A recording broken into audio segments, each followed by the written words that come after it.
ఏమైనా అంచనా వేసుకోండి, ఏమేం కావాలనో నాకు చెప్పండి. మళ్ళీ నేను వస్తా. ఠాగూర్ ఆడిటోరియం కాదు, ఠాగూర్ ఆడిటోరియం కాదు. మా వీసీ గారికి, మా పోలీస్ సిబ్బందికి చెప్తున్నా, ఆ ఎల్ల నేను వచ్చిన రోజు క్యాంపస్ లోపల ఒక్క పోలీసు కూడా పెట్టకండి. ఏ విద్యార్థులు ఏ నిరసన అయినా తెలపనియండి, నిరసన తెలిపే స్వేచ్ఛ కూడా వాళ్ళకి ఇద్దాం. ఆర్ట్స్ కాలేజ్ ముందు మీటింగ్ పెడతా, మీకు కావలసిన 100 కోట్ల నిధులు ఇస్తా.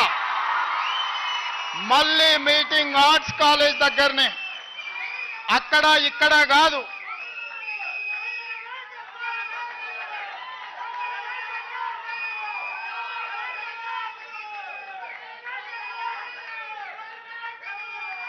ఆర్ట్స్ కాలేజ్కి వచ్చిన రోజు డీజీపీ గారికి, సిటీ కమిషనర్ గారికి నేను ఆదేశాలు ఇస్తున్నా, ఒక్క పోలీస్ కూడా క్యాంపస్ లోపల ఉండొద్దు, నేను వస్తా. ఎవరు వీళ్ళు? మా తమ్ముళ్ళు, మా చెల్లెళ్ళు తండాలలో, గూడాలలో, మారుమూల పల్లెల్లో పేదరికం రుచి చూసి అభివృద్ధి జరగాలి, డాక్టర్లు, లాయర్లు, ఇంజనీర్లు కావాలి, ఐఏఎస్లు, ఐపీఎస్లు, ఐఎఫ్ఎస్లు అయి ఈ దేశ నిర్మాణంలో భాగస్వాములు కావాలని ఇక్కడికి వచ్చిన వాళ్ళను ఆనాడు ఉన్నాయన గొర్రెలు, బర్రెలు, చేపలు పెంచుకోండి అంటే ఈరోజు డాక్టర్లు, లాయర్లు, ఇంజనీర్లు కాండి, ఐఏఎస్లు, ఐపీఎస్లు కాండి అని నేనంటున్నా. నేను రావద్దా? ఎందుకు రావద్దు? గొర్రెలు, బర్రెలు, చేపలు పెంచుకునేటోనికి నేను రావద్దని కోరుకుండొచ్చు, కానీ డాక్టర్లు, లాయర్లు, ఇంజనీర్లు, ఐఏఎస్లు, ఐపీఎస్లు అయ్యే విద్యార్థులకు నేను రావద్దని నన్ను అడ్డుకోవాలన్న ఆలోచన ఎందుకు ఉంటుంది? ఒకవేళ అడ్డుకుంటే వాళ్ళు వేసే యక్ష ప్రశ్నలకు సమాధానం చెప్పే చిత్తశుద్ధి నాకుంది. తెలివి ఉందా లేదా పక్కన పెడితే నాకు చిత్తశుద్ధి ఉంది. నా చిత్తశుద్ధిని ఎవరు ప్రశ్నించలేరు, ఎవరు శంకించలేరు. అందుకే మీరు అంచనాలు పెంచండి, అంచనాలు వేయండి, అన్ని వివరాలు సేకరించండి. డిసెంబర్ మాసం మనకు అత్యంత కీలకమైన మాసం. Miracle month is December. క్రిస్మస్ని మిరకల్ మంత్ అంటారు, అద్భుతాలు జరిగే నెల అంటారు. డిసెంబర్ 9, 2009కి చరిత్ర పుటలలో ఒక గొప్ప పేజీ ఉన్నది. మొట్టమొదటి తెలంగాణ రాష్ట్ర ప్రకటన డిసెంబర్ 9, 2009 నాడు జరిగింది. అందుకే డిసెంబర్ నెల అంటే నాకు అత్యంత ఇష్టం.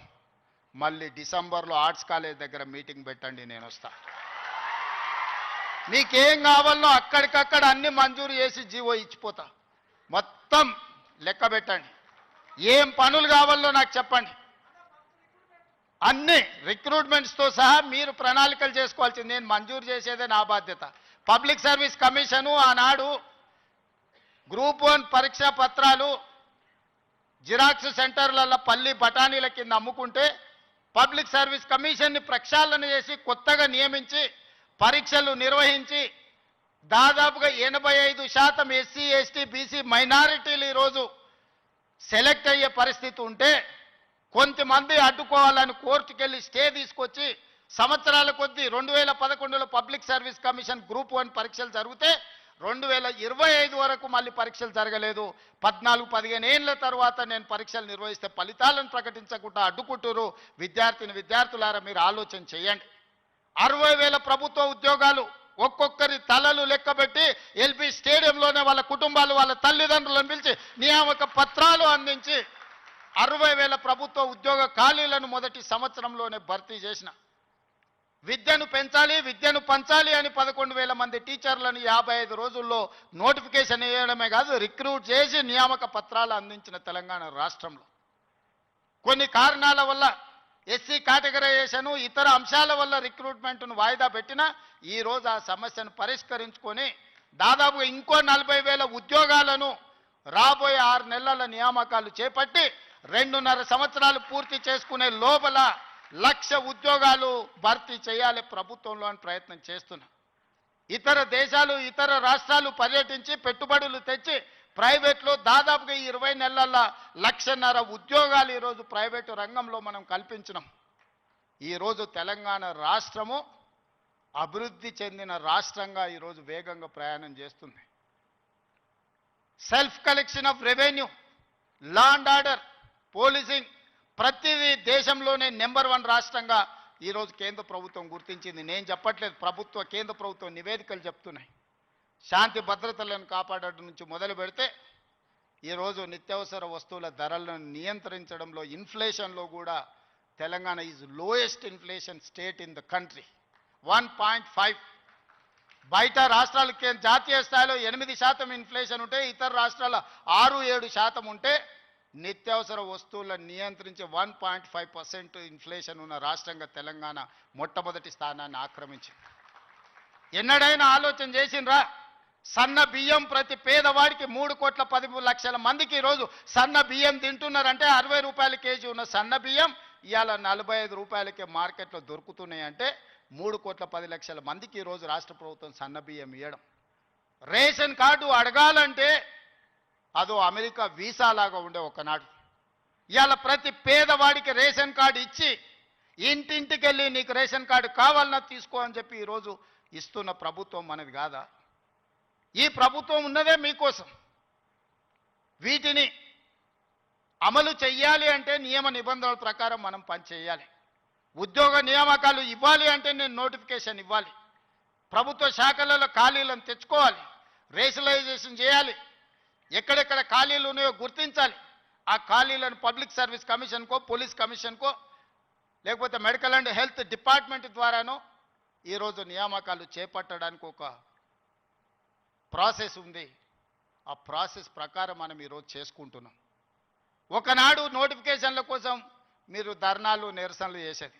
నేను మీద నోటిఫికేషన్లు ఇస్తే అశోక్ నగర్ చౌరస్తాలో, అమీర్పేట చౌరస్తాలో రోజు నిరసనలు. ఇన్ని నోటిఫికేషన్లు మాకు వద్దని మొట్టమొదటిసారి తెలంగాణ రాష్ట్రంలో నోటిఫికేషన్లు తగ్గించడం ఉద్యమం జరిగింది. అందుకే మిత్రులారా, మీకు అనుమానాలు ఉంటే నివృత్తి చేస్తా. కొన్ని రాజకీయ పార్టీలకు కొంతమందికి అధికారం పోయినా కడుపుమంట ఉంటుంది, బాధ ఉంటుంది, దుఃఖం ఉంటుంది, ఆవేదన ఉంటుంది. కొడుకులను ఏమేమో చేద్దాం అనుకుంటే ఎందుకు కాకుండా పోతురని తండ్రికి ఆవేదన ఉంటుంది. ఆవేదనతో ఆరోగ్యం కూడా దెబ్బతింటుంది. మీరు వాళ్ళ ఉచ్చులో పడితే ఎట్లా?